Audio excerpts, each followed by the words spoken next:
এমনি সামনে তো আপনাদের ঈদ উল ফিতর, ঠিক আছে? তো আপনি ঈদ উল ফিতর উপলক্ষে আপনাদের মানে কি পরিমাণ আপনার ডিসকাউন্ট দিচ্ছেন কাস্টমারদের জন্য? আমরা তো সব সময় ডিসকাউন্ট দিয়ে আসি, কাস্টমারদের সামর্থ্য অনুযায়ী কাজ করে আসছি, এবং ঈদ উপলক্ষে আরও কিছু ডিসকাউন্ট আছে। তো এটা কাজের উপর ভিত্তি করে ডিসকাউন্ট দেওয়া হবে আর কি। আচ্ছা, যদি রাউজান বিচিত্রা পেজের নাম যদি কেউ বলে তখন আপনি কিরকম ডিসকাউন্ট দিবেন? ওইটাও কাজ বুঝে দিয়ে দিব মানে ইনশাআল্লাহ। আপনাদের রাউজান পেজে বিচিত্রার আছে, তাহলে ওইটাও কাজ বুঝে আমরা ডিসকাউন্ট করে দিব। এই ঈদ উপলক্ষে মানে এখন তো মানে রমজানেতে এখন তো স্বাভাবিক আমরা দেখি যে আপনার হচ্ছে মানে রাতের 2টা 3টা পর্যন্ত মানে বিভিন্ন দোকান খোলা থাকে, বাট আপনার পার্লারটা আপনি কতক্ষণ পর্যন্ত আপনি চালু রাখেন এখানে? এই তো আমি ইফতারের পর থেকে রাত 2টা পর্যন্ত আছি এখানে, মানে শুধুমাত্র ঈদ উপলক্ষে? ঈদ উপলক্ষে। আচ্ছা আচ্ছা। আর এমনিতে অন্য সময়ে আপনি কিরকম রাখেন আপনি খোলা? অন্য সময় 11:30 রাত 11:30। মানে কয়টা থেকে খোলা থাকে সেটা?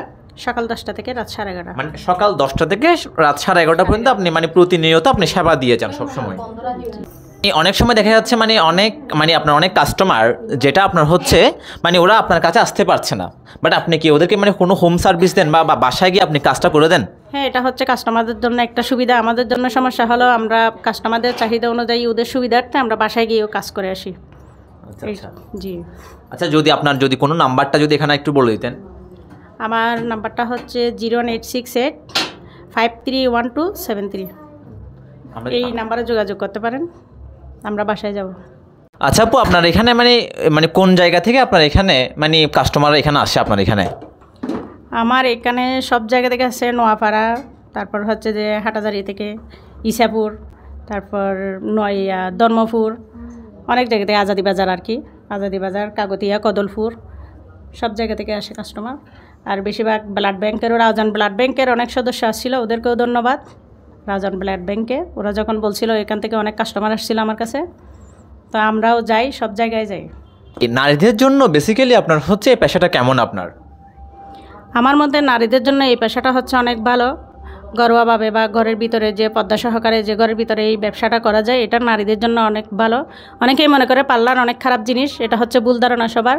আমি মনে করি আমার জায়গায় বসে আমি মনে করি আজ 4 বছর ধরে আমি মনে করি পার্লারের কাজটা মেয়েদের জন্য অনেক ভালো। কারণ এটা পর্দা সহকারে ঘরের ভিতরেই, বাসার ভিতরেই থেকে করা যায়। এটাতে কোনো খারাপ কিছু নেই। যে কোনো মহিলা যে কোনো সমস্যার সমাধান করতে পারে এই কাজটা করে। মানে পার্লারের কাজটা শিখতে তেমন কোনো কষ্ট নাই, তেমন কোনো লসও নাই, মানে বেশি করতে হয় না। এটা অনেক ভালো একটা কাজ। আমি মনে করি পার্লারের কাজ মেয়েদের জন্য কোনো খারাপ না, ভালো একটা কাজ এটা, হাতের কাজ। আর যদিও কেউ থাকতে চায়, কাজ করতে চায়, আমার নাম্বারে যোগাযোগ করবেন। পার্লারে এসে কাজ করাবো, এখানে এসে কাজ শিখবে। হ্যাঁ, কারণ 2-1জনে করছিল ট্রেনিং, 2-1জনে করে গেছে, এখন বর্তমানে 1জন আছে। আচ্ছা আপু, মানে যদি এখানে কেউ যদি আপনার এখানে শিখতে চায় তাহলে আপনি তখন মানে কীভাবে শিখাবেন?